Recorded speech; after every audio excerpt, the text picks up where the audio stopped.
Years ago, we prided ourselves on being really good at training our employees in their positions, and they were good. But when we started helping our employees learn how to be more productive, learn how to be better people, if you will. They were great people, but to balance some of these things that many of us don't get taught, this drama and all of this, we realized that that's really how you show your employees that you care about them. I really do think the cost of drama is huge, and I think it's a primary reason to bring the power of TED in. Through these conversations, we've talked about the problem orientation versus the solution and that. But there is one piece that's missing, and that's measuring the cost of productivity after you bring in the power of TED. If you can take a snapshot of that and bring power of TED in, then you can start looking at the decline in drama, which means productivity is going up, employee happiness is going up, and so you can really build a case for moving it through the organization. You know, if I had to say what the power of TED does in a nutshell for anybody that applies it, no matter what situation they're in or who they are, is that it gives us the understanding to the power of choosing. And we may be in a situation that we don't enjoy being in, but we can choose how we handle it.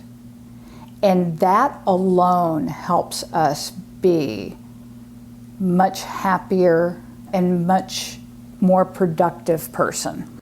There's nothing worse than living over there in the drama triangle, feeling like you're a victim to the situation around you, or I guess I'll just stay in this crazy job because what else do I have to do? Nobody's, you start telling yourself such awful things that are not true about yourself. And you give up your power to choose. Very important point. Everyone is valued and everyone has something to say.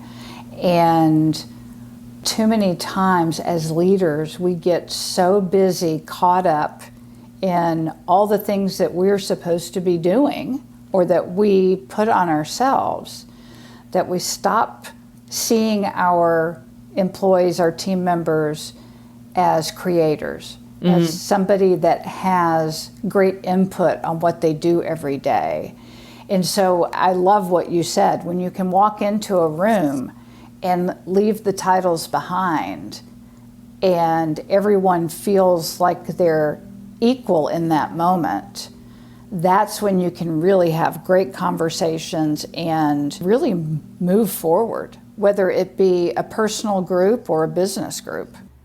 The more people that you have go through this, the more champions, the more people you have leading it, right? The great thing is it's not one person having to chase everybody down and keep it alive. As people go through this and see the value in it, then they want it for the people that work in their team, and then it starts growing on its own. The concern over external versus internal guidance. Now, some skeptics may question the value of external facilitators versus internal development programs. They may prefer internal guidance for reasons such as organisational culture, fit and cost. For some companies, having an external facilitator that brings it in, helps get it integrated into the company and carries it through is the right way. And for other companies, especially, we have several locations. We're in the hospitality industry. Turnover is fairly high in our locations. And it made more sense for us to be able to certify a few people and bring it in internally. The Cleveland Clinic, I often reference that because it speaks to me in my healthcare background. I know in that the leaders have become internal facilitators. They've put over 1,000 leaders or emerging leaders through this work. It's incredible to think that that size organisation has worked out a way to bring this. And they said that they constantly get asked to bring TED into the annual training plan. So all the people actually asking for it, which is just incredible. Yeah, it's amazing. And I think, that's where you see a company or organization that has worked with an external facilitator coach and have realized that it's a perfect fit for their company and they want to take it to the next level. Yeah. And that's where I think it makes sense to consider getting internal certification to do that. I'd love to support more people doing that. I mean, I love doing what I do as external, but to honour the process and honour that sustainability, you have to let it spread throughout the organisation with that commitment from the champions that are in there. General scepticism about new methods. Anyone say, this is a bright idea, here she goes again. She's going to fill the gap between something that failed before and she's going to come up with a nice, bright, shiny object. And I know personally, I had a coach in Mastering the Rockefeller Habits. It was the work of Vern Harnish in Canada. And that led me to read up on Patrick Lencioni's work. And I could see what I was doing by jumping around to find ways to make us better, which was my intention, was to make us a company that was the best we could be. It was actually reducing the trust. It was creating internal conflict. Everyone was coming up with their own quiet, unwritten ground rules. So accountability got disregarded, commitment dropped away, and we'd lose people. The G up about the results that we first got all excited about after the strategic planning process at the annual retreat was like a distant memory in the end. Yes, we did a little bit of Vern's work here years ago. Our CEO at the time loved his stuff. When we bounced around, we was like, oh, well, let's do this, let's do that, well, let's do this, well, let's do that. And it was kind of like, you felt like you had to have something new to put in front of people. What we finally realized in kind of starting to see these people run away from it, that, well, wait a minute, basically what we're doing is we're just shotgunning this, right? We're kind of, I don't know if they say it in other places, but here in Texas, we say we're just throwing Jell-O at the wall to see what sticks. Oh, well, everybody liked this out of this, so we're going to use that. And so all of a sudden, we had all these processes that came from 10 different programs. They didn't line up with each other. And so that's when we realized, well, wait a minute.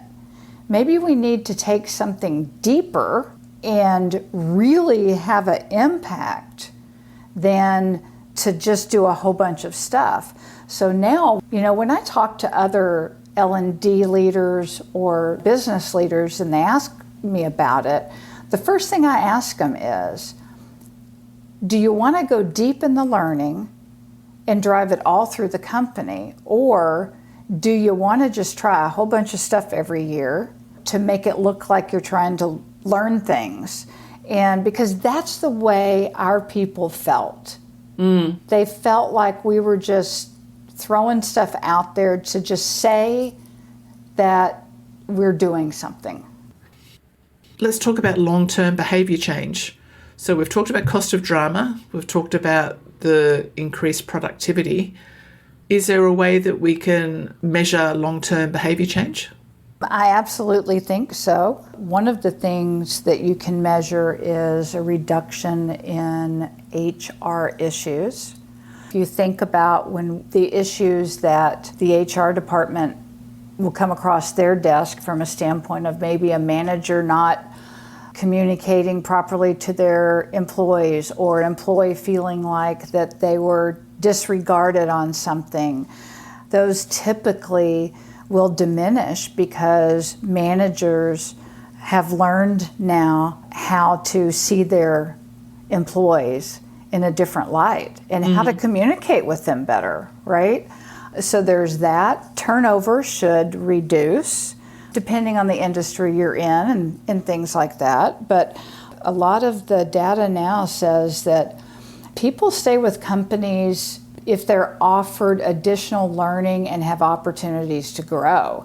Of course, we always say, oh, money's not important. Money's important. We have to pay our bills. Yeah. But people really do appreciate when companies help them learn and grow. So that's a biggie. You can measure it that way.